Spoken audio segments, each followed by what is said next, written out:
Party కేవలం 39 సీట్లకు పరిమితమైంది. అంటే పూర్తిగా దీనికి బాధ్యతని కేసీఆర్నే చేయాలా, లేకపోతే వర్కింగ్ ప్రెసిడెంట్గా ఉన్న కేటీఆర్ బాధ్యత ఎంత ఉంటుంది, మిగతా వాళ్ళ బాధ్యత ఎంత పంచుకోవాలి? కేటీఆర్ సక్సెస్ అయిందని నేను అంటాను. ఎందుకంటే ఆయన ఎక్కువ బాధ్యత అర్బన్లో ఉండే, అర్బన్లో చాలా వరకు రిజల్ట్ వచ్చింది పాజిటివ్గా. అంటే ఒకటి ఐటీ సెక్టార్కి, ఇండస్ట్రియల్ సెక్టార్కి ఆయన చేసిన కాంట్రిబ్యూషన్, దానివల్ల దాదాపు 6 లక్షల ఉద్యోగాలు ఐటీలో క్రియేట్ అయినాయి. వాళ్ళంతా హైదరాబాద్లోనే ఉంటారు, ఎక్కువ ఐటీ కంపెనీస్ ఇక్కడే ఉన్నాయి. మంచి ఇమేజ్ కూడా ఆయన బిల్డ్ అయింది. చాలా రాష్ట్రాల్లో కేటీఆర్ లాంటి నాయకుడు మాకుంటే బాగుండేది అని అనుకున్నారు. 25,000 ఇండస్ట్రీస్, అంటే ఎక్కువగా మైక్రో అండ్ స్మాల్ ఇండస్ట్రీస్ వచ్చినా కూడా ఒక 2-3 వేల మంచి ఇండస్ట్రీస్ కూడా వచ్చాయి. ఓవరాల్గా చూసినట్టయితే ఒక 15-16 లక్షల మందికి ఇండస్ట్రియల్ రంగంలో ఉపాధి అవకాశాలు దొరికాయి. జినోమ్ వ్యాలీ కావచ్చు, బయాలజికల్ లాంటి ఇట్లాంటి బయోటెక్నాలజీ సంబంధించినవి కావచ్చు. ఏది ఎట్లున్నా కేటీఆర్ పర్ఫార్మెన్స్ అయితే గ్రామాలల్లో కొంత కేటీఆర్ గారి మాట్లాడే ధోరణిని, ఆయన మాట్లాడే మాటల్ని కొద్దిగా ఇష్టపడకపోవచ్చు, కానీ అర్బన్లో మాత్రం ఆయనది పాజిటివ్ రోలు. ఆయన అనుకున్నట్టుగానే రిజల్ట్స్ కూడా ఇక్కడ వచ్చాయి. అంటే 2 రాజకీయ పార్టీల్లో కూడా ప్రధానంగా మనం తెలంగాణ రాష్ట్రంలో బీఆర్ఎస్ని తీసుకుంటే ఒక టీఆర్ఎస్గా, మీరు టీఆర్ఎస్ దగ్గర నుంచి మీరు ప్రయాణం చేశారు. అంటే మొదటి దశలో ఉద్యమంలో ఉన్న ప్రొఫెసర్ జయశంకర్ గారు కావచ్చు, వాళ్ళతో అనుసరించిన మీరు కావచ్చు, తర్వాత ఇన్నయ్య గారు కావచ్చు, దేవేంద్ర గౌడ్ వరకు, ఇలా అనేక రూపాల్లో ఉద్యమ పార్టీ నుంచి వచ్చిన వాళ్ళు ఎందుకు దూరం అయ్యారు? మీలాంటి వాళ్ళు ఎందుకు అంత స్తబ్దతగా ఉండాల్సిన అవసరం ఏమొచ్చింది? అంటే అది కారణం పార్టీ తీసుకున్న నిర్ణయాలా, లేకపోతే మీకు మీరుగా వెనక్కి వెళ్ళిపోయారు? కేసీఆర్ గారు ఒక స్పష్టమైన విభజన రేఖ గీచారు. ఏమనంటే ఉద్యమ కాలంలో కలిసి వచ్చే వాళ్ళను ఉద్యమ కాలంలో కలుపుకున్నారు. ఒకసారి ఉద్యమం ద్వారా ఫలితం వచ్చిన తర్వాత నాది ఫక్త్ రాజకీయ పార్టీ అని ఏ రోజైతే ఆయన ప్రకటించుకొని ఎన్నికలకు పోయాడో, ఆయన మైండ్లో ఉద్యమకాలను పక్కకు జరిపేశాడు. తప్పనిసరి పరిస్థితుల్లో తనతో అంటిపెట్టుకున్న కొంతమందిని మాత్రం ఆయనే కాపాడుకున్నారు. మిగిలిన వాళ్ళందరినీ కంప్లీట్గా దూరం చేశాడు. దానికి ఆయన ఎంచుకున్న మార్గం ఏంటంటే, ఒకటి ముఖ్యమంత్రిగా జెడ్ కేటగిరీ ఉంటుంది, ఎవరు ఆయనను కలవలేరు. ఆయన లోపల నుండి పర్మిషన్ ఇచ్చేదాకా ఎవరు కలవలేరు.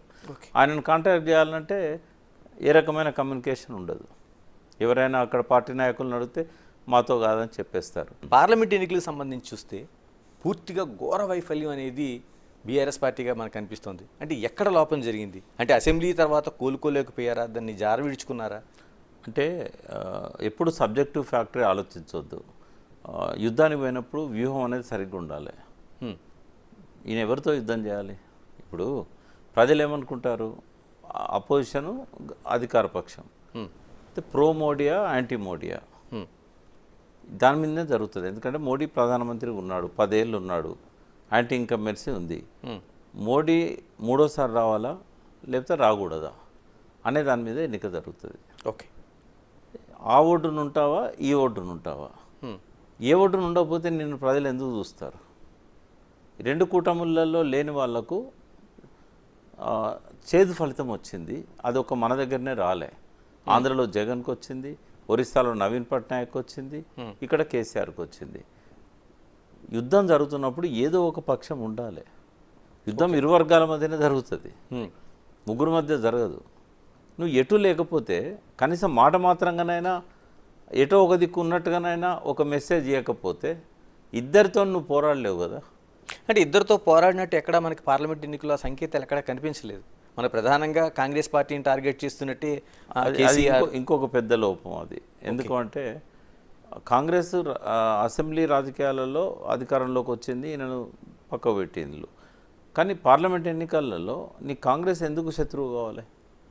ఓకే, ఇప్పుడు మోడీ కదా, నువ్వు ద్వేషిస్తున్నది మోడీని దించడానికే కదా నువ్వు భారత రాష్ట్ర సమితి పెట్టావు.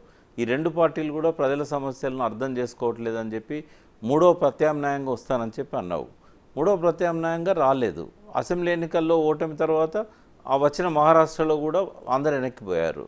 ఇంకా భారత రాష్ట్ర సమితికి ఆడ అవకాశమే లేదు. పేరు మాత్రం ఉంది తప్ప నీ జాతీయ పార్టీ కాదు ఆచరణలో. అసెంబ్లీ ఎన్నికల తర్వాత ఎవరు కూడా దాన్ని ఇంకా జాతీయ రాజకీయాలలో కీలక పాత్ర వహిస్తుందని ఎవరు అనుకోనప్పుడు ఏదో ఒక కూటమితో నీది సంబంధం ఉండాలి కదా. ఏ కూటమితో ఉండాలి అంటే తెలంగాణ రాజకీయాలే నీకు శాశ్వతంగా స్థిరస్థాయిగా ఉండేది. నువ్వు తెలంగాణలో రాబోయే రోజుల్లో నువ్వు పై చేయి సాధించాలన్నప్పుడు నువ్వు బీజేపీకి యాంటీగా నువ్వు పోరాడాలి. ఎందుకు అని అంటే కాంగ్రెస్ ఎట్లాగూ అధికారంలోకి వచ్చింది, బీజేపీని రెండో స్థానంలోకి రాకుండా నేను ఆపగలిగితేనే నేను రెండో స్థానంలో ఉంటాను.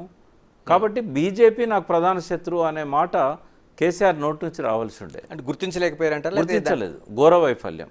ఓకే. వాళ్ళు ఎంతసేపు ఏం చేశారు, నేను కూడా అన్నాను మీడియాలో, ఒక 1 month ముందు చెప్పాను, యుద్ధానికి పోయినప్పుడు వ్యూహం అనేది కరెక్ట్ ఉండాలి, ఎవరి శత్రువు తేల్చుకోవాలి, ఇద్దరితో కొట్లాడే శక్తి మనకు లేదు, కాంగ్రెస్కు 16 వచ్చినా మనకేం నష్టం లేదు, జాతీయ రాజకీయాల్లో మనం చేసేది కూడా ఏం లేదు. కానీ బీజేపీ కనుక ఒక్క సీటు వచ్చినా కూడా వాళ్ళు నెక్స్ట్ అసెంబ్లీ ఎన్నికలలో వాళ్ళు బలపడడానికి అది ఊతమిస్తుంది.